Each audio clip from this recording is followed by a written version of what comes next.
In the 3rd year of my coercive possession of Shen Qingye, he died in a car crash, saving me. The doctor said he had lost the will to live. Later, while sorting through his belongings, I found a diary. Tucked inside were all the receipts for the help Shen Qingye had secretly given his one true love over the years. But on the last page, he had written, "Sheng Ying, I hate you the most. Sheng Ying is me." So after I was reborn, the first thing I did was tear up the contract Shen Qingye had just signed. The 17-year-old boy quietly watched the pieces flutter to the ground. After a long moment, he curled his lips into a sarcastic smile. What?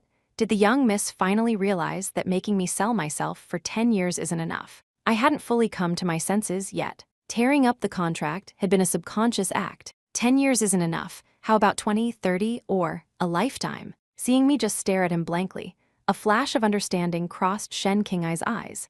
He picked up the pen again, unperturbed. "Is the new contract ready? I have to go to my part-time job this afternoon. I can't be late." His expression was as calm as if he were discussing the weather. I blurted out, "There is no new contract." Only after the words left my mouth did I realize how hoarse my voice was. Licking my dry lips, I issued a command out of habit. "Shen Qingye, I want some water." In the 3 years we were married, he had taken meticulous care of me. But as soon as I spoke, my eyes met his dark, mocking gaze, and I remembered. The person before me was not the Shen Qingye from years later, who had learned to feign being tamed by me. My throat tightened. I wanted to explain, "I'm not. So you've found a new way to torment me." Shen Qingye, however, was used to it. He stood up to get me water, paused, then added some cool water to it. "It doesn't matter if you want to change the terms of the contract. Don't worry, I'll do what I promised President Sheng." The hand holding the glass had well-defined knuckles. Yet when my fingertips accidentally brushed against it, he snatched it back as if in extreme revulsion. This subtle movement made my nose sting. The water was the perfect temperature. I used the motion of lowering my head to drink to quickly hide my reddening eyes. Shen Qingye was indeed a man of his word. Even later, when my father suddenly fell ill, and Shen Qingye single-handedly propped up the entire Sheng Corporation, he never once thought of taking the opportunity to break the contract. Even when that car crash happened, his first instinct was to shield me tightly with his body. The doctor said Shen Qingye had no will to live. So this man with no will to live had long ago prepared a will, leaving all his assets to me. Shen Qingye was a good man. He just didn't love me. Fortunately, I had a chance to start over. "There is no new contract," I said, putting down the glass and repeating myself. "I will never force you to sign any contract again." A long silence. Shen Qingye stared at me for a while, then a look of understanding dawned on his face. He took a card from his pocket and placed it in front of me. "This is from President Sheng. I haven't touched the money inside." "That's not what I mean." In my panic, I grabbed his hand. I knew what this money meant to Shen Qingye. A gambling-addicted father, a critically ill grandfather. In my past life, I had used these things to force him to sign that 10-year contract of indentured servitude. You can take my dad's money, and you can sign a contract. I mean, a normal contract. My dad will invest in you. You can choose to work for the Sheng Corporation after graduation, or you can pay the money back later. But I don't need you by my side anymore, and I won't force you to like me anymore. My vision started to blur. I kept my head down, not realizing my grip on Shen Qingye's hand was getting tighter and tighter. Until he said coldly, "Your hand." "Hi." Before I could react, the surprise in Shen Qingye's eyes quickly faded into a cold stillness. He spoke with a detached expression. "What kind of act is the young miss putting on this time? Or are you trying to ruin this last job of mine, so I have to keep revolving around you?" Staring at Shen Qingye's earlobes, which were red with anger, I opened my mouth but was too dejected to speak, because these were indeed things I had done in the past. It was love at first sight for me with Shen Qingye. So when I accidentally found out he and his childhood friend, Lu Qiachu, were applying to the same university, I panicked and used that contract to tie him to my side. I've been domineering and possessive since I was a child. I always thought that if enough time passed, Shen Qingye might come to like me. But he died, and that diary still contained the words, "I hate you." I won't do that anymore. Why should I believe you? Because I don't like you anymore. As I said those words, the tightness in my chest seemed to ease considerably. I forced a smile, speaking with utmost seriousness. "Shen Qingye, I won't like you anymore, and I won't force you anymore." Shen Qingye looked at me, his eyes swirling with emotions I couldn't decipher. He didn't say another word before he left. He probably still didn't believe me. The card was left behind. After some thought, I took the card to my father. After repeatedly confirming that I wasn't just playing hard to get, my dad agreed to continue funding Shen Qingye. But he wanted to talk to Shen Qingye first. I breathed a sigh of relief. For the next few days, I forced myself not to seek out Shen Qingye. The advanced class and the regular class were on different floors anyway. It was normal not to run into each other all day. But to outsiders, it looked like I was deliberately avoiding him. Many people speculated privately about what kind of drama I was staging. Even Zai Yuanzhang couldn't resist coming to find me. Give your uncle the inside scoop. How are you planning to mess with that Shen Qingye kid next? His eyes gleamed with the mischievous light of someone eager to stir up trouble. No one at school knew that, by seniority, I was supposed to call Zai Yuanzhang my grand uncle. But we'd been partners in crime since we were little, so we never bothered with such formalities. I rolled my eyes at him. I'm not messing with him. Something's wrong, very wrong. Zai Yuanzhang's expression turned strange. He slung an arm around my neck, lowering his voice. Before, whenever I mentioned Shen Qingye, your eyes would light up bright enough to be my flashlight. Why do you look so down now? Did that kid bully you? His tone grew fierce toward the end. He didn't bully me, I've just seen the light.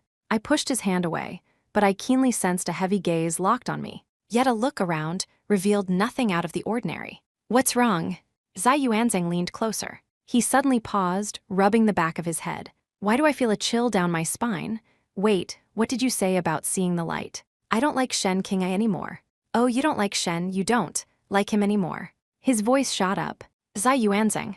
Just as I was wondering how to shut down his overly dramatic reaction, a voice I knew to my bones came from behind me. I didn't turn around, but my body tensed up first. Zai Yuanzhang leaned his head out from behind my shoulder, annoyed. What do you want, calling me your dad? A cold gaze swept over the hand resting on my shoulder, then quickly retracted. Shen Qingye, holding a stack of homework, said expressionlessly, Ms. Cheng wants to see you in her office. Zai Yuanzhang's face changed instantly. He hastily threw a "let's go home together after school tonight" over his shoulder and abandoned me without a second thought. But Shen Qingye stood his ground, his unhurried gaze falling on my face. This was the first time we had met since that day. Worried that Shen Qingye would think my feelings for him hadn't died and that I was just playing hard to get, I decisively turned to leave. Sheng. I left in a hurry, not hearing the half-syllable that was cut short. His Adam's apple bobbed. Shen Qingye swallowed the rest of the call back, but the gaze that fell on me grew even more obscure and profound. I had thought that this time, Shen Qingye and I would drift apart, but I never expected him to agree to tutor me. The reason was simple enough. President Sheng said your fundamentals are weak, so he's paying an exceptionally high tutoring fee. Shen Qingye placed the test paper he brought on my desk and lifted his eyelids. Didn't you say you wouldn't like me anymore, and were going to study seriously? I was rendered speechless. Then, a little exasperated, I asked, then why are you the one tutoring me? I had just spent so much effort getting used to a life without Shen Qingye. I'm in dire need of money. Compared to other jobs, tutoring you allows me to review the material again. Shen Qingye looked at me calmly. President Sheng said he found other tutors for you before, but you didn't like any of them.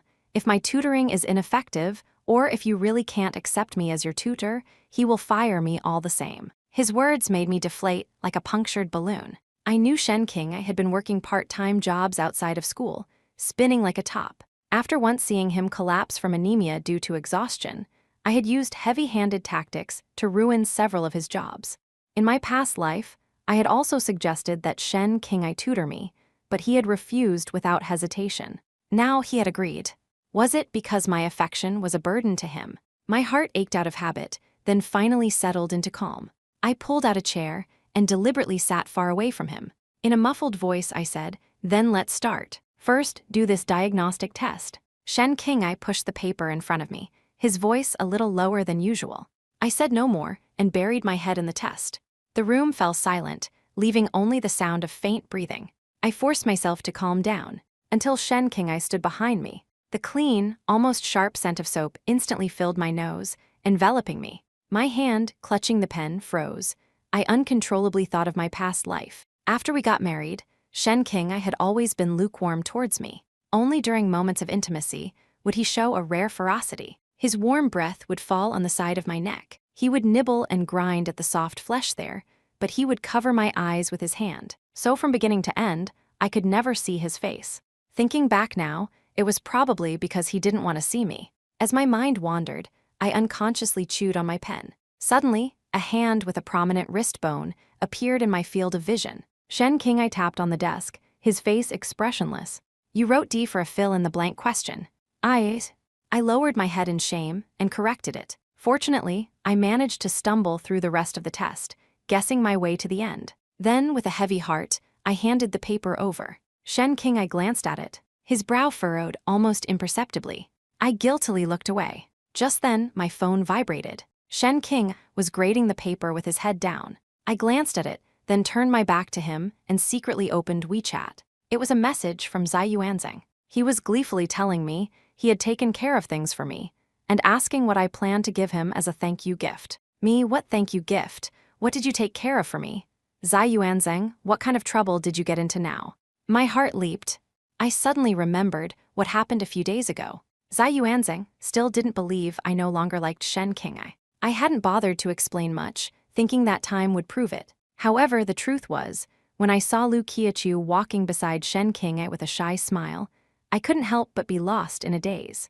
I knew Lu Qiachu was different to Shen Qingye. He liked quiet, yet he could tolerate Lu Qiachu chattering endlessly in his ear. His only friend at school was Lu Qiachu. They had promised to go to the same university, but I had still used unscrupulous means to snatch Shen Qingye away. Perhaps they were talking about something interesting. Lu Qiachu tugged on Shen Qingye's sleeve, swaying it gently as if acting cute. But she froze when she saw me. Her face turned pale, and she hid behind Shen Qingye. Looking at Lu Qiachu, who was like a delicate white flower, I was inexplicably reminded of our past life. On the day of Shen Qingye's funeral, Lu Qiachu had come to cause a scene. She tearfully accused me of being the real murderer who caused his death. Then, using her identity as the torn-apart first love, she instigated a wave of online bullying, trying to force me to give up Shen Qingye's inheritance. In the end, it was I who produced the large sum receipts Shen Qingye had hidden in his diary, exposing Lu Qiachu's hypocritical true nature. For the past 6 months, she had been constantly asking Shen Qingye for money. Lu Qiachu was not as innocent as she appeared. Realizing this, I subconsciously frowned and couldn't help but take a few steps forward. Can I help you? A cold, distant voice pulled me back to my senses. Shen Qingye looked at me calmly. He glanced at Zai Yuanzhang beside me, then discreetly moved to stand in front of Lu Qiachu. I opened my mouth, but it took a long moment before I could manage a low, "It's nothing."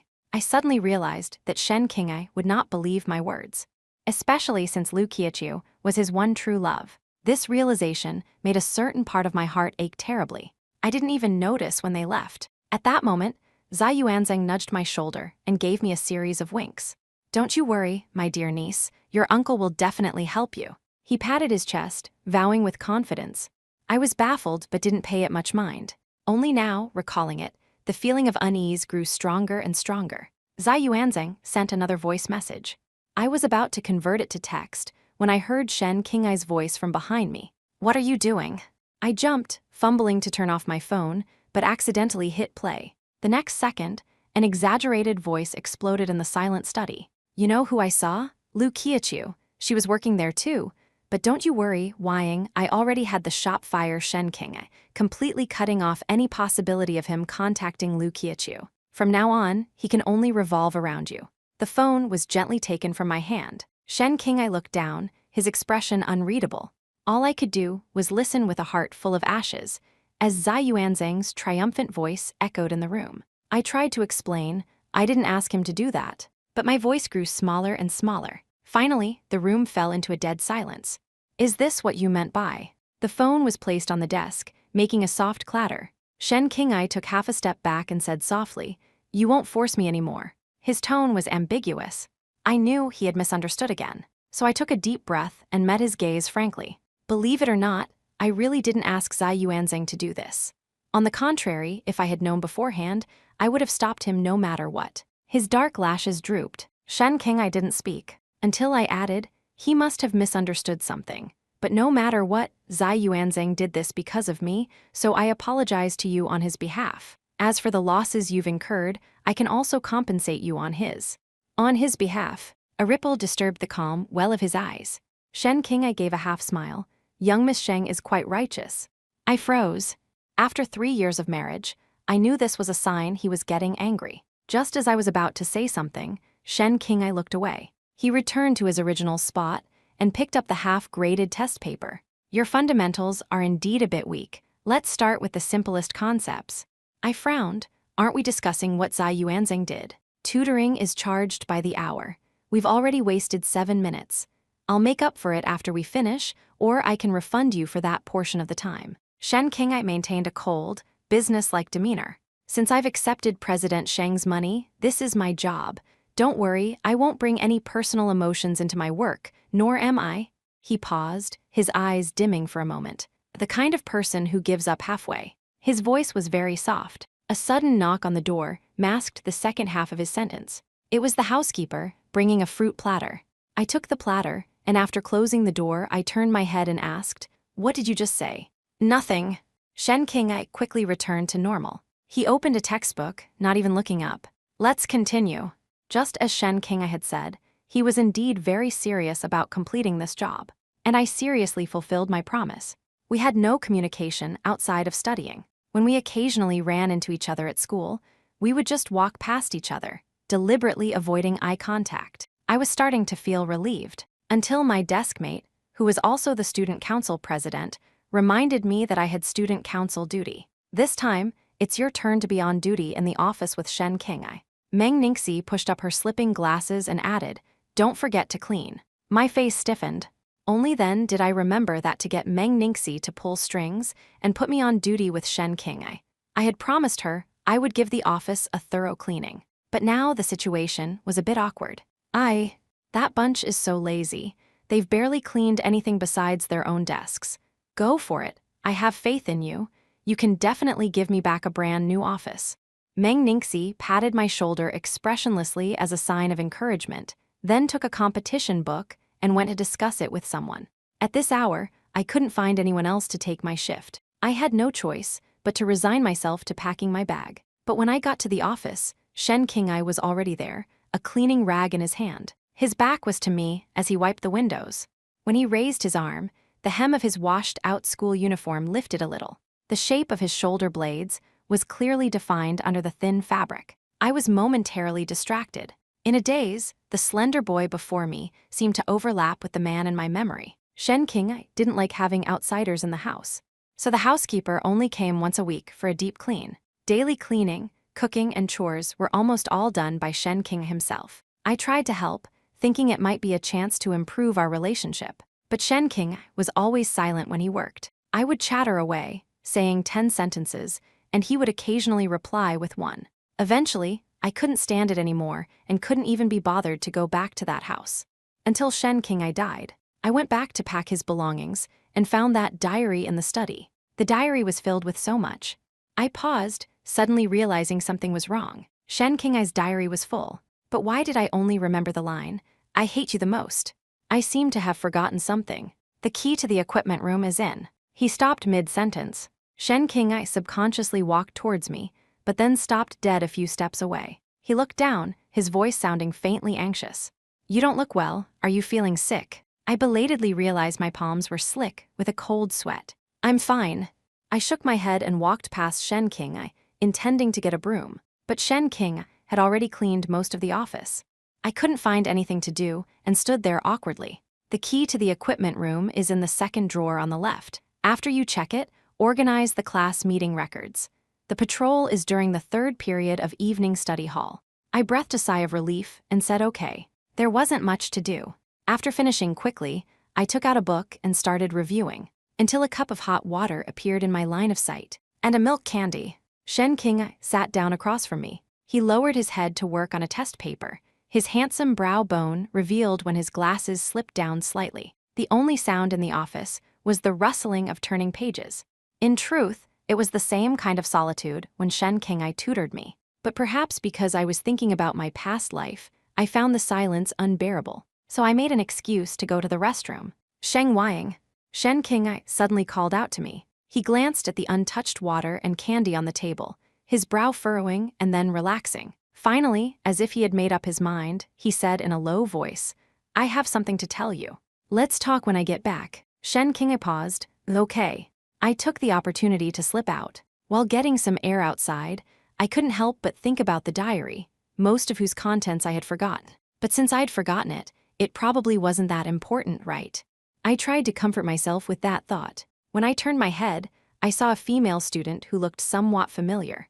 I think she was from the publicity department and had a bit of a crush on Shen Qingye. I didn't really want to go back, so I made an excuse that I had something to do and swapped duty with her. "But my school bag is still in there." "Don't worry, I'll pack it up and bring it out for you." It seemed she was really looking forward to being alone with Shen Qingye. I thanked her. When the girl came out with my bag, I remembered that Shen Qingye had wanted to talk to me about something, and I couldn't help but ask. Shen Qingye wasn't angry, was he? "Not at all," she said, turning to leave as if in a hurry to get back. "I told him you had something to do and left." He just nodded and went back to his test paper. As expected, Shen Qingye didn't care whether I stayed or left. What he wanted to say probably wasn't important either. I couldn't quite describe the feeling in my heart. I just said "oh" and took my bag back to the classroom. Meng Ningxi looked a little surprised to see me, but didn't say much. Patrol during the third period of evening study hall. As I was organizing my corrected mistakes, I vaguely sensed a heavy gaze on me. I looked up subconsciously. Shen Qingye was standing at the door. His dark eyes were staring straight at me, but he quickly looked away, writing something in his notebook. He was probably checking if I had skipped evening study hall. I guessed and went back to my work. Half a month later, almost everyone knew I had given up on pursuing Shen Qingye. Zai Yuanzheng muttered that I had finally changed my ways. He then patted his chest and promised he would introduce me to someone 1,000 times better than Shen Qingye. But before he could act, he was ready to sever ties with me. Because when the new monthly exam results came out, my score was a full 100 points higher than his. Zai Yuanzheng held my test paper as if he'd seen a ghost. After a long moment, he let out a whimper.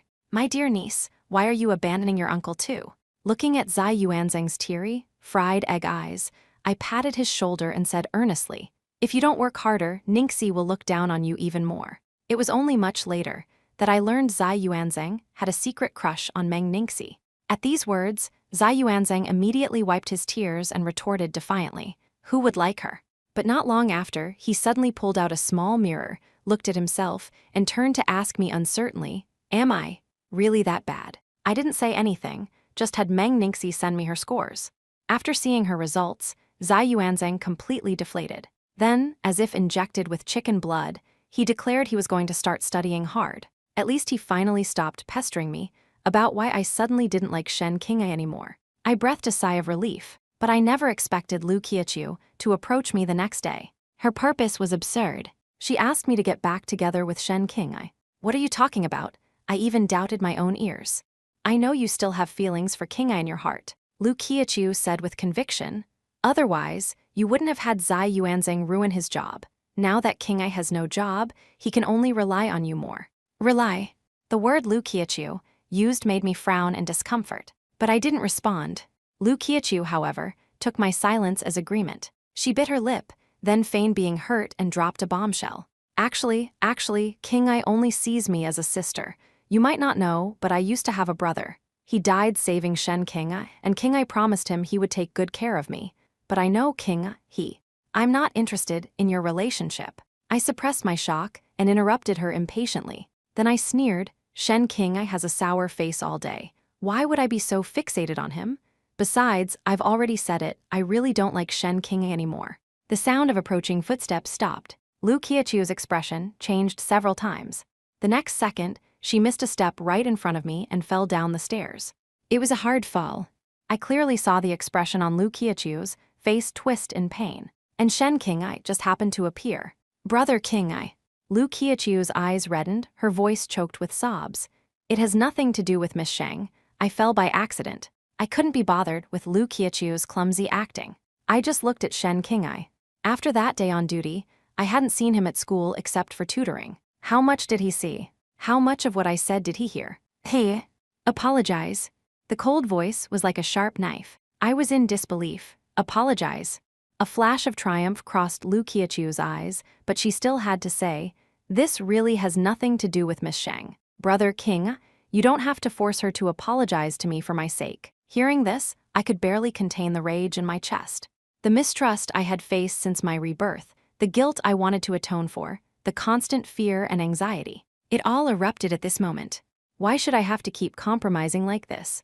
I laughed out of anger. Shen Qingye, are you out of your mind? Why should I? I was about to go downstairs and just commit the crime I was being accused of. But all my anger was extinguished by Shen Qingye's next words. Apologize to Sheng Ying. Apologize to me. I froze. Now it was Lu Qiachu's turn to be in disbelief. Me, I apologize. Brother Qingye, what are you talking about? She anxiously tried to grab his hand. Sheng Ying was the one who got angry and pushed me. Why are you asking me to? I'm not an idiot. Shen Qingye sidestepped her, his voice low and cold, but every word carried an undeniable authority. And she wouldn't be stupid enough to attack you in a crowded place. Lu Qiachu, this isn't the first time. The last sentence was laced with clear disappointment. Lu Qiachu fell silent. She lowered her head, her loose hair hiding the dark expression on her face. Shen Qingye, you believe me? Yes. Another silence. I couldn't help but feel a little guilty. Until Shen Qingye said again, she slandered you because of me. I apologize to you on her behalf. Why should you apologize on her behalf? The words slipped out of my mouth, but as soon as I said them, I had a vague feeling that this conversation was familiar. A hint of a smile flashed in Shen Qingye's eyes, but it was quickly swallowed by darkness. He bent down to help Lu Qiachu up, but was harshly slapped away. In the end, Lu Qiachu limped away. Shen Qingye followed silently behind her. I watched them leave, thinking about what Lu Qiachu had said earlier. I used to have a brother. He died saving Shen Qingye. Qingye promised him he would take good care of me. I never knew about any of this. Not even in my past life. For some reason, the large sum receipts tucked in the diary suddenly appeared in my mind. My chest felt heavy, as if a large stone was pressing down on it. Then came an inexplicable panic. Zai Yuanzheng. Just then, Zai Yuanzheng came to find me. I grabbed him, my voice urgent. Do me a favor. I had to find out why Lu Qiachu came to persuade us to get back together. Zai Yuanzheng was well connected, with an absurdly wide circle of friends. He agreed immediately. I thought investigating this would take some time, but Lu Qiachu couldn't wait and exposed herself. On Saturday afternoon, Zai Yuanzheng came to find me, his face terrifyingly grim. He threw a recording pen on my desk, as if it were something filthy. After a long moment, he gritted his teeth and squeezed out a sentence. I seriously want to call the cops. After a burst of static, Lu Qiachu's impatient voice came through. How was I supposed to know they'd suddenly fall out? That Sheng Ying used to pursue Shen Qingye so grandly, getting jealous every time I got close to him. I thought she liked him so much. Turns out these rich people are all fickle. Now she says she doesn't like him anymore, and my whole plan is ruined. And that useless Shen Qingye? I thought he could string that young miss along for a while longer, maybe get some more money. Now, not only did he not get any money, he even lost his job. He's so high and mighty, unwilling to ask for compensation. What am I supposed to do now? I still want to buy that new designer bag. You say Shen Qingye won't give me money? Impossible. As long as he carries the weight of my brother's life on his shoulders, he can't not give me money. That idiot Shen Qingye still thinks he owes my family, ha. Don't worry, I'll definitely find a way to get money out of him. I couldn't listen anymore, trembling with rage. Zai Yuanzheng said that the money Shen Qingye earned from his part-time jobs had three main uses. Part of it was to pay off debts. Part of it was to cover his grandfather's medical expenses. And the rest was given to Lu Qiachu. As for what he spent on himself, very, very little. I heard from his classmates that Shen Qingye has been borrowing some psychology books from the library recently. If it were me, I'd be depressed. Zai Yuanzheng suddenly shut up, then asked me, Ying, what do we do now? I didn't know what to do either. Shen Qingye never said anything. He kept everything hidden away. Other than the subsidy and the money he earned from working, he refused to take any more from others. He had always been a proud person, hiding all his feelings, never showing a hint of them, too proud for his own good. I thought resentfully and finally said, I'll give him this recording pen. But Lu Qiachu's last few words made me wary. I'm going to investigate the cause of Lu Qiachu's brother's death. Uncle, please help me ask around. Sure, leave it to me. I had planned to give Shen Qingye the recording pen when he came for tutoring, but the butler said Shen Qingye had taken leave. Leave? Yes, he said he wasn't feeling well. I had no choice but to suppress my anxiety. But I didn't expect that Shen Qingye's leave would turn into him disappearing for several days. His phone was off too. I was getting restless. After getting Shen Qingye's home address from a teacher, I planned to go check on him after evening study hall. But Meng Ningxi came over with a stack of notebooks. "What's this?" "Notes that Shen Qingye organized. He said he's sorry for having to cancel and asked me to give these to you. They target your weak areas." I didn't pay attention to the last part, just asked urgently, "You saw Shen Qingye? Where is he?" "He left the things with me and went. I don't know where he is now." I felt a pang of disappointment. Meng Ningxi, however, stared at me for a long while, then said, "To be honest, even if no one else thought so, I always felt you two would end up together." All my movement stopped. I looked up stunned. "What do you mean?" Meng Ningxi rested her chin on her hand and looked out the window. "When you first transferred here in your first year, you didn't know any of your classmates and didn't know how to make friends. Half a semester passed, and you were still all alone. You later said you were very grateful that I took the initiative to be your deskmate. But the truth is, Shen Qingye specifically came to bribe me with his notes." "Bribe you?" She hummed in affirmation. "Surprising, right? Shen Qingye and I were actually elementary and middle school classmates, but we were never close. To be precise, Shen Qingye wasn't close to anyone. But he came to me that day and said he hoped I could be your deskmate. I asked him why. He said, no one wants to be the odd one out." Meng Ningxi paused, then smiled. I knew he was talking about himself. "But Shen Qingye is different from you. He had no choice. And that time during the social practice trip, you accidentally lost your fountain pen. It wasn't me who found it. It was Shen Qingye, who went looking for it at night with a flashlight and almost got caught by the patrolling teacher. There were many other things, but he wouldn't let me say." Meng Ningxi's words hit me like a heavy stone thrown into a calm pond. I was so stunned I couldn't react for a long time, only able to murmur, "I never knew." "Of course you didn't know." Meng Ningxi criticized me bluntly. "Shen Qingye doesn't talk, and he wouldn't let me tell you, so of course you didn't know anything." "Then why wouldn't he tell me?" I stubbornly wanted an answer. But Meng Ningxi said, "Sheng Ying, not all feelings of love get the chance to be spoken aloud. Shen Qingye is used to suppressing, used to enduring this miserable life. He has walked this path alone for too long, so when someone suddenly falls from the sky and says they'll walk with him, he needs a very, very long time to convince himself to accept it. He's also used to hiding his feelings. In all the time I've known him, I've rarely seen any rich expressions on his face. But Sheng Ying." She seemed to recall something amusing, her eyes curving slyly. "During the sports meet, you fell while running. I personally saw Shen Qingye jump straight down from the stands.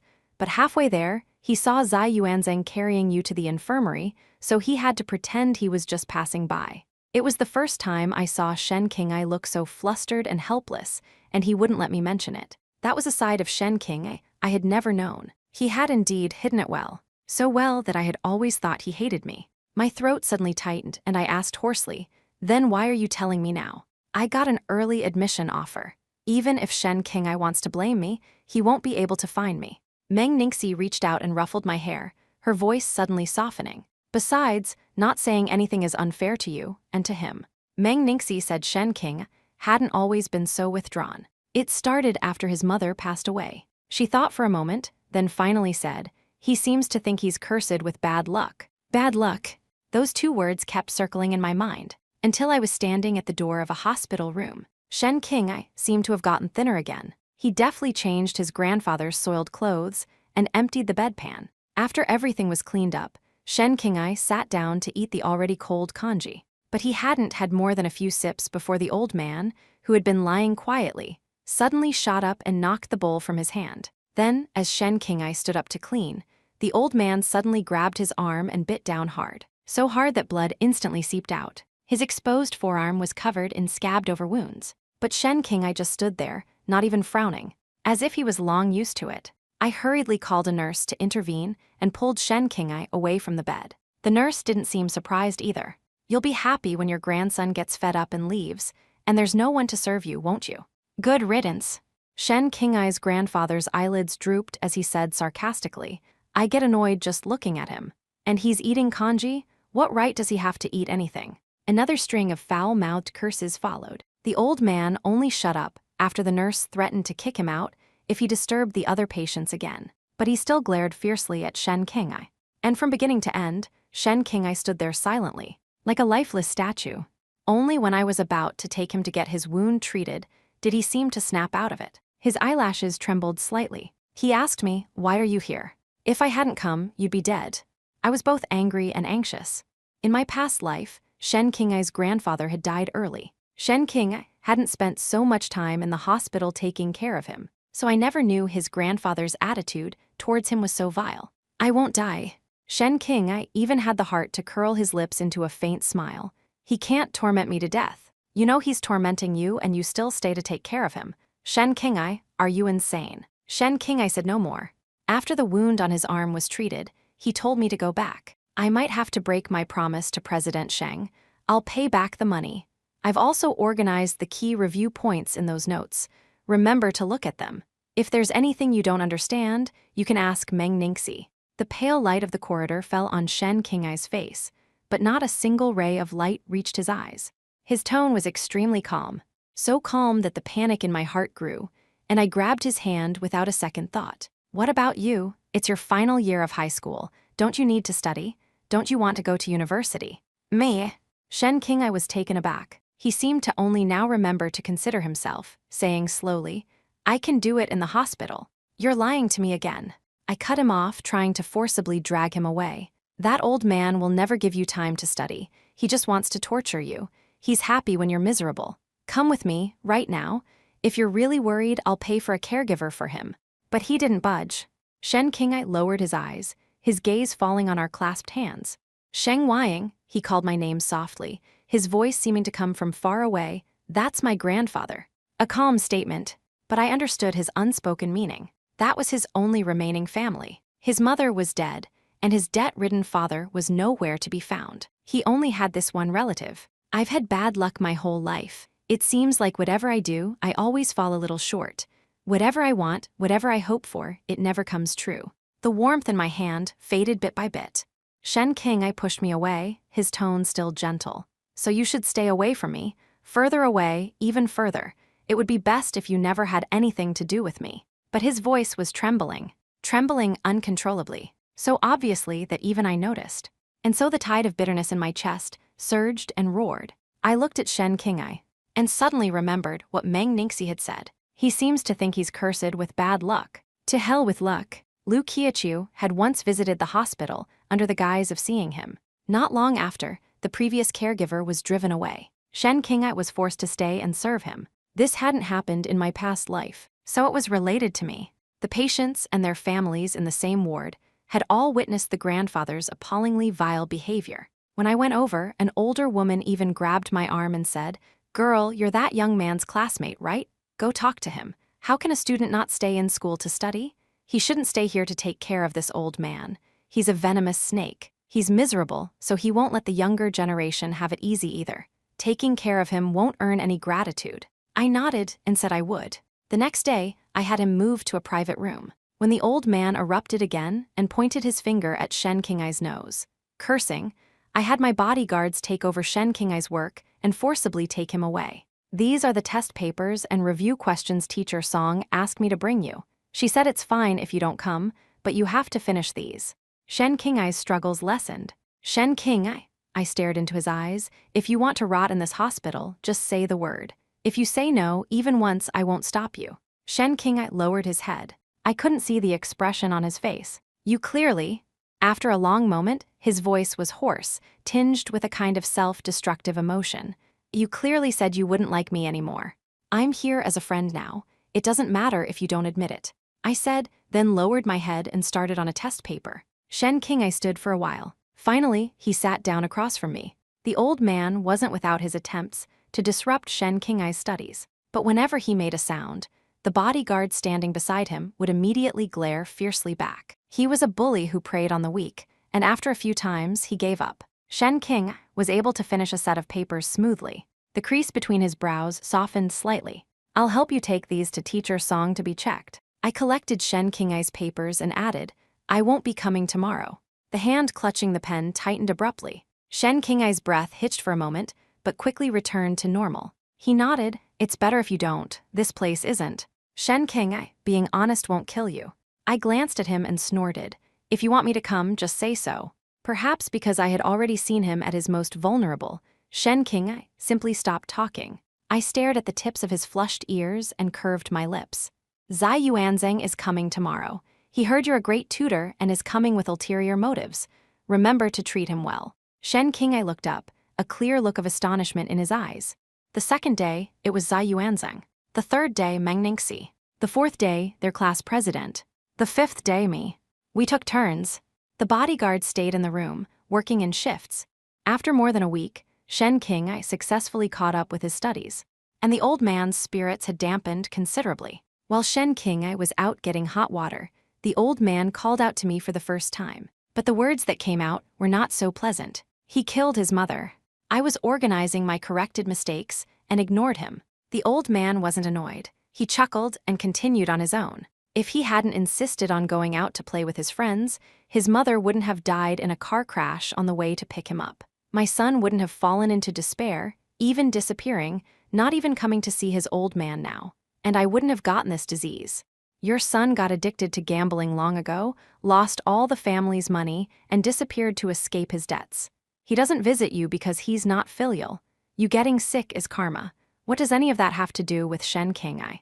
I interrupted him without looking up, the tip of my pen scratching a deep mark on the paper. The old man's face turned ashen. What do you know, if it weren't for this jinx? But it's this jinx you speak of who is paying for your expensive daily medical bills. Otherwise, you'd be long dead. It's also this deserving grandson of yours who sleeps only a few hours a day to juggle taking care of you and studying. I stood up and looked at him, sneering. You want to crush him, don't you? You want Shen Qingye to rot in this hospital with you, don't you? Too bad. He's too outstanding. Even the teachers, after seeing his papers from this period, said that as long as he keeps it up, getting into a top university is no problem at all. You want to destroy him, but I won't let you have your way. I'm going to make you watch the person you most want to destroy become better and better in a place you can never reach. The old man's face turned livid with anger. His shriveled lips trembled, making a ha-ha sound, but he couldn't form a complete sentence. I snorted and sat back down. After a long while, Shen Qingye returned to the room, his face a little pale. He calmly walked to the bedside to add water to the cup, his hand trembling faintly. I looked at his back. What took you so long to get water? There was no hot water, so I waited a bit. I said oh, and didn't think much of it. Shen Qingye sat down across from me. The only sound in the room was the rustling of paper. But this quiet was soon broken. Yo, you little brat, you actually have money to put this old coot in a private room. The voice was sharp and grating. A middle-aged man with a stubbly face suddenly burst in. His cloudy, bloodshot eyes swept over me. He let out a malicious laugh. This must be the rich young miss that Qingye mentioned, right? Heard the young miss has taken a fancy to my little brat. Good, good, then we'll be family from now on, ha ha ha. I frowned at his words. I had never seen this man before, but he seemed vaguely familiar. And Shen Qingye almost instantly stood in front of me. He ignored the man, shoved the papers into my hand, and said in a low voice, "You should go back first." I was still thinking about the Qingye the man had mentioned. It was Lu Qingye again, of course. What's the big deal? Shen Liang, seeing this, reached out to push Shen Qingye aside, extremely displeased. But his words were, "It's not every day a classmate is willing to be friends with you. What's wrong with letting family take a look? Get lost." Shen Qingye stared at the man, hissing each word, "Or I'll kill you." Shen Liang laughed as if he'd heard the world's greatest joke, doubling over. He completely ignored Shen Qingye and grinned at me. "Just 1 million, and you can take this brat to Erg." Before he could finish, Shen Qingye's fist had already smashed into his face. The punch was thrown with all his might. Shen Liang staggered back a few steps, knocking over the IV stand. The medicine bottle shattered on the floor. No one had expected it. Shen Qingye attacked like his life depended on it, his movements fast and vicious. Like a cornered beast. The bodyguards rushed to restrain him, but even with such a commotion, the old man just lay on the bed, his eyes tightly shut, not making a sound. Until in the chaos, Shen Liang, cursing, suddenly rushed towards me. A silver glint flashed in his hand. The man's face was twisted in a savage grin. "If I can't have a good life, neither can you." I stood frozen. The blade of the knife glinted coldly under the pale lights. Shen Liang was too fast, and he was too close. The bodyguards had no time to react. "Go to hell." His expression was contorted, as the tip of the knife stabbed straight towards my chest. but the expected pain never came. Squish! The sound of a blade piercing flesh was horribly clear. A warm hand suddenly covered my eyes, and the world plunged into darkness. I heard Shen Qingye's breathing suddenly grow heavy beside my ear, mixed with a suppressed grunt of pain. "Don't look," he said. "Don't be afraid. Be good, close your eyes. It'll be all better after a nap." The screech of sudden breaking, and a man's triumphant, crazed laughter. Finally, all sounds faded like a receding tide. The world returned to a dead silence. Shen Qingye, the sense of familiarity, finally found its source. I subconsciously grabbed Shen Qingye's arm, my whole body shaking from extreme fear. "You're not allowed to die. I forbid you to die, do you hear me?" My voice was a near desperate, choked sob. The patient has lost the will to live. The perpetrator was his own father, who could accept something like that. Sigh, every family has its own troubles. My condolences, madam. February 15th. The cat is having kittens. Awang has been very nervous these past few days, preparing a lot of things in advance. I hope the birth goes smoothly. Awang is paying too much attention to it. I'm a little unhappy, but I can bear it. February 17th. Awang angrily asked me today if I hate the cat, why I never pet it or play with it. Then she angrily asked why I wasn't saying anything if I was admitting it, but I didn't know what to say. I actually like the cat very much. February 20th. Awang came home late today and the automatic feeder was broken. The cat was meowing from hunger. I fed it. The cat rubbed against me a few times. No wonder Awang likes petting cats so much. February 22nd. The cat had a difficult birth. One kitten died. It's my fault. If only I hadn't touched it. March 18th. Awang is sick again. Is it because I've been a bit clingy these past few days? Why can't I control myself? March 19th. Awang's cold has gotten worse. Shen Qingye, are you trying to kill her? Stay away from her. April 5th. Lu Qiachu came to see me. I know I owe a life after all. She asked for a sum of money. This isn't the end, but I kept the receipt. This is my debt. It has nothing to do with Awang. April 16th. Shen Liang appeared. He's been gone for 3 years. Why did he have to show up now? Never mind, Awang is coming home today. I need to prepare her favorite dishes. May 16th. Awang got drunk. She asked if I hated her. I said no. She asked again if I don't hate her. Why have I never said I like her? I can't say it. May 20th.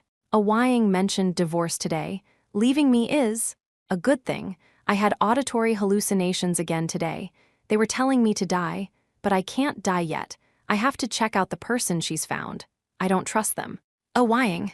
Awang. Awang, Awang, Awang, Awang, Awang, Awang, Awang, Awang. Sheng Ying, I hate you the most. Fortunately, the knife had ended up in Shen Qingye's shoulder. I had been staring at him ever since he came out of the emergency room. I didn't even blink, afraid he would disappear the next second. My staring made Shen Qingye flush, red from head to toe. Finally, he couldn't take it anymore and turned his face away, his voice a low, almost pleading whisper. "Stop looking." I ignored him. Shen Qingye wanted to go back, but I forcefully kept him in the hospital room to rest. He fell silent. Where's Shen Liang? We called the police. He was taken away. He got off easy. Yes. I coaxed Shen Qingye to rest, then threatened him.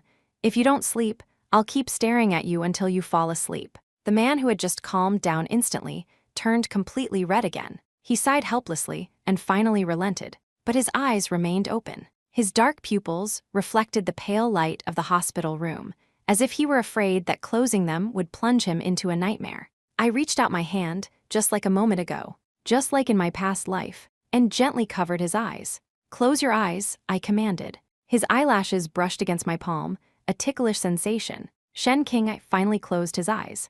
However, not long after, a commotion came from outside the room. The person on the bed listened quietly for a while. With his eyes still closed, he asked me, "Did someone jump off the building?" "You always run into people who can't see a way out in a hospital." I paused, then added, "It's just some stranger." Shen Qingye hummed in agreement and didn't ask any more questions. His breathing soon became steady. I glanced down at my phone. There was a text message from the bodyguard. Shen Sen jumped off the building, pulling Shen Liang with him. So the old man's name was Shen Sen. Long press. Delete. Indeed, a stranger. We were supposed to call the police. But the old man, who had been unresponsive until then, suddenly stopped the bodyguards. After a long silence, he looked up and asked me, "This illness of mine, can it be cured?" I said expressionlessly, No cure, just wait for death. Then let me trade a secret for a little time with my son. He let out a sigh of relief, as if a heavy burden had been lifted. He said calmly, just half an hour. After half an hour, you can have him. Why should I agree to that? His father called him a jinx since he was a child, saying he cursed his grandmother to death shortly after he was born. Then he caused his mother's death. But actually, his mother's death had nothing to do with him. I agreed. I gave Shen Sen half an hour. He took Shen Liang to the rooftop, saying the father and son needed to talk alone. The bodyguards waited at the door. In the end, Shen Sen jumped off the roof, taking Shen Liang with him. Neither of them survived. However, this matter couldn't be hidden from Shen Qingye for long. One afternoon, he wasn't in his room. I found him on the rooftop. Shen Qingye stood at the edge of the railing, his thin hospital gown flapping in the wind. Is this where they jumped from? He didn't turn around, just said to himself, it's a pity I didn't get to see it. They really got off easy. Shen Qingye, I called him, come here. Shen Qingye was obedient and walked over. I gripped his hand tightly, so hard that my own hand hurt. But Shen Qingye laughed. He comforted me softly. I won't jump. I haven't gotten into university yet. I was so scared, I was momentarily speechless. I could only vent by grabbing his hand and biting down hard. Gently, Shen Qingye touched my hair with his other hand, but it was a fleeting touch. He smiled and coaxed me. It hurts. So the pressure of my bite lessened, but I still didn't let go. Shen Qingye let me do as I pleased. But the smile on his face slowly faded. He seemed to be staring into a void, lost in thought. After a long while, he said softly, Sheng Ying, I have no family left. His voice was so soft that the wind on the rooftop shattered it as soon as it left his lips. I know they didn't like me. When I was little, if the neighbor's kid got third place, his family would happily take him out for good food and fun. But no matter how many times I came home with first place, Shen Liang would scoff and say, what's the use of good grades? You're still the rotten seed of a gambler. Later, he started suspecting I wasn't his son. He suspected my mom cheated on him. He said no one in the old Shen family could study, so why were my grades so good? So he would drink, and after drinking, he would beat me, beat my mom, and then he would cry and apologize. But my mom was good to me. She would cook a lot of delicious food, and she would piece together my torn-up award certificates, saying that once I got into university, she could enjoy a good life with me. This time, Shen Qingye paused for a long time. He seemed to be mentally preparing himself. Then, bit by bit, he tore open the already scabbed-over wound, presenting it to me, bloody and raw. I was actually always obedient. I knew I wasn't welcome in that house, so I never asked for much. That time I won first place in a competition. Shen Liang wasn't home, and my mom asked me what I wanted as a reward. I said a friend had invited me to hang out, and could I go with him? I met him in the competition, and he was the first friend I ever made. Shen Qingye's voice suddenly became exceptionally hoarse, but he continued to narrate calmly. My mom agreed. She told me to have fun, but she got into a car accident on her way to pick me up. She died. Maybe I really am cursed to be a jinx. People who are good to me don't live long. Lu Qiachu's brother, too. If it wasn't for saving me, he wouldn't have died. You're not. I finally found my voice. I cupped his face with both hands, forcing him to meet my eyes. I'm good to you, but I'm alive and well right now, and I will definitely live a long life. And your mom didn't die because she was picking you up. She was trying to abandon you and escape that family that day. All her things were packed. She got into a car accident on the way. Shen Qingye, listen carefully, her death had nothing to do with you. Shen Qingye's pupils contracted violently. He looked as if he had heard something utterly absurd and couldn't react for a long time. Then his breathing became rapid. And Lu Zia didn't die to save you. He deliberately took you to the river. He knew you couldn't swim, so he wanted to pretend to save you so you would be indebted to him, because he owed a huge debt and he planned to make you pay it for him. I took out 2 recording pens. One was Shen Sen's. The other was Lu Qiachu's. Shen Qingye calmed down. He turned on the recording pens, listening to them over and over again, until the last bit of battery was drained. I stayed by his side, listening with him over and over again. Sheng Ying. The recording pens were stuffed into his pocket. He suddenly called my name, asking blankly, how can someone's life be such a joke? It was a casual question. Perhaps he wasn't expecting an answer. Sometimes fate is just a bastard. But I still thought about it seriously and said, but it can't define who you are, so you can rebel as much as you want. It really is a bastard. Shen Qingye let out a low laugh. The laughter grew louder. Finally, it turned into heart-wrenching dry heaves. He hunched over, as if trying to vomit up his internal organs. Dusk fell, and the last ray of sunset gilded the side of his face in gold. Shen Qingye, my mom ran away too. I tilted my head up to watch the sunset with him. She didn't love my dad or me, so she left me with my dad early on and left by herself. But I'm luckier than you. My dad loves me very much. But he's too busy, and he's a clumsy man. So since I was little, his way of loving me was to give me everything he had without reservation, sometimes without even asking if I wanted it or was willing to take it. I got used to it, and I learned to treat the people I like in the same way. It might be a bit annoying, but until you learn to be brave, you'll just have to put up with it. Shen Qingye didn't say anything, until I got up impatiently and held out my hand. The fish soup I brought is cold. I'm hungry. Do you want to go down and eat? He looked up at me. Fine, don't eat then. I pretended to pull my hand back, but the next second it was caught. First, a tentative touch of fingertips. Then, little by little, a firm grip. I waited patiently. Okay. I didn't know which question he was answering. Shen Qingye looked down, the tips of his ears turning red. He said in a low voice, I'm hungry. Then let's go eat. Nothing is more important than eating. Okay. Shen Qingye was a very strong person. I had always known that. Shen Qingye didn't let me interfere further with Lu Qiachu's matter. I only knew that he got most of his money back, and Lu Qiachu dropped out of school. Later, Zai Yuanzhang told me that Lu Qiachu had somehow gotten into trouble with a group of thugs. After her arms and legs were broken, her mother took her back to their hometown. He lamented, wicked people get their just deserts. My brother has finally gotten his revenge.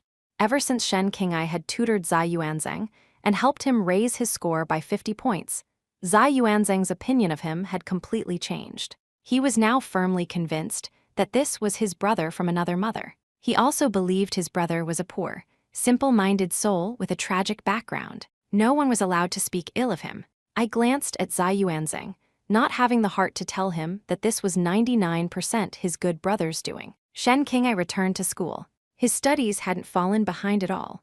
In fact, because he no longer needed to work part-time, Shen Qingye snatched the top rank in the grade from Meng Ningxi several times, which made her give him the cold shoulder for a while. Life went smoothly until the college entrance exam results came out. Zai Yuanzhang finally managed to get into a university in the same city as Meng Ningxi. He was so excited that he hugged Shen Qingye and cried for a long time. The three of them were in the same city, and I, according to my father's arrangements, went abroad. After my mother left, my father always felt he had wronged me, so he doted on me excessively.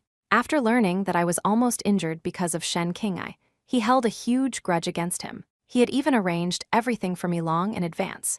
I didn't refuse, because that was also one of my regrets from my past life. On the day I left, even Meng Ningxi, who was in City A, rushed back to see me off. Zai Yuanzhang tearfully gripped my hand, wanting to say a few more words, but was dragged away by Meng Ningxi by the collar. I thought you'd be the most talkative one today. I deliberately pretended to be dissatisfied, frowning and shaking my head. Shen Qingye, I'm very disappointed in you. Shen Qingye was amused by me. Unlike in his past life, in this life, he seemed to smile easily in front of me. Then, as an apology, I'll tell you a secret. What secret? I was instantly interested. One day during the summer vacation of our second year, I suddenly wanted to see you. How much? Probably enough to beg Meng Ningxi to take me into the villa complex, to wait outside your gate for a chance to see you. But you were on vacation abroad at the time.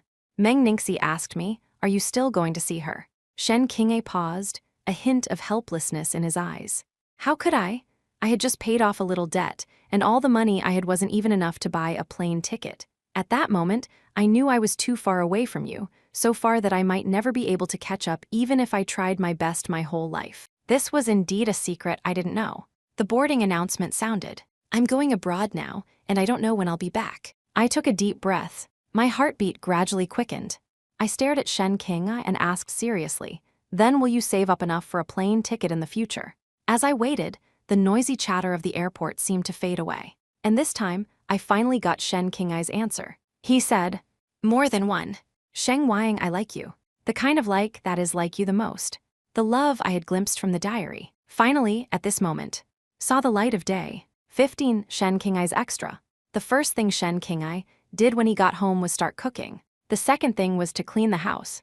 The last thing was to sit on the sofa and quietly wait for Sheng Ying to come home. He waited until it was dark. She probably wasn't coming back again. Shen Qingye thought. There was no one to blame. No one else could stand living with someone like him. A Ying was already very good. He sighed and stood up to clear the dishes from the table. But just as he moved, he heard the sound of the lock turning. Shen Qingye's eyes lit up instantly. It's a Ying. But today's a Ying was strange. Her face was pale, her eyes were red. Was she bullied? Shen Qingye frowned. He subconsciously went up to ask. But Sheng Ying walked straight through his body and headed for the study. Through his body. Shen Qingye was stunned. It took him a long moment to realize. Oh, so I'm already dead. This experience of being a soul after death was novel. But soon, Shen Qingye's mind was filled with a Ying again. Was a Ying crying because of him? Shen Qingye was a little curious, so he followed her. And then, he witnessed the socially fatal scene of Sheng Ying opening his diary. Shen Qingye, his entire soul body turned red from foot to head. If you were to ask him what his biggest regret was, the current Shen Qingye would answer without hesitation. Not burning that diary. A Ying don't look. But Sheng Ying didn't stop. She read it page by page, very seriously. Tears rolled down her cheeks. Shen Qingye instantly forgot his shyness and fumbled to wipe away her tears. His voice even carried a hint of pleading. A Ying, please don't cry, okay? But he had forgotten again that he was already dead. So the tears passed through his palm, soaking the pages one by one. Sheng Ying couldn't hear his voice either, so she was still crying. When she was tired of crying, she hugged the diary and sat in a corner of the study. She asked in a very small voice, Shen Qingye, why do you hate me the most? She had seen the last page. Because she couldn't hear him, this time Shen Qingye answered her question with utmost seriousness. Because I love you the most. But it seemed that those he liked, and those who liked him, never had a good end. So let's change it to hate. Shen Qingye had thought that since he was dead, he might as well take the opportunity to say all the things he hadn't said over the years. But then he worried. What if his bad luck was so potent it affected his soul state? So he only dared to say, I love you once. Even his hugs were just ethereal embraces. Afraid of tainting a Ying with his bad luck. They say the 3 great joys in life are promotion, wealth, and a dead husband. Shen Qingye looked down at the sleeping Sheng Ying and said softly and seriously, you've already got 2 of them, so don't be sad. But Sheng Ying didn't listen at all. She stubbornly wanted to know the whole truth. Shen Qingye could only follow her helplessly, watching her grow silent after learning everything, his heart aching with powerlessness. What he said is fake. I wasn't that miserable back then. She's not my one true love. I've already paid back all the debts I owed. A Ying, you have to throw those receipts right in her face. During that time, Shen Qingye spoke more than he had in his entire life, as if he was paying back the debt from when Sheng Ying used to call him a silent gourd. Now he was here to repay it. But the creditor, Sheng Ying, couldn't hear or see him. She continued to do what she wanted to do. Then, on an ordinary afternoon, Sheng Ying avenged Shen Qingye. Let's start over. Shen Qingye heard himself say, but he didn't know who he was talking to. Start over, and don't come near me again. Don't like me anymore. Don't have anything to do with me ever again. She only needs to remember that I hate her the most. Shen Qingye hates Sheng Ying the most. I love her, but she doesn't need to know.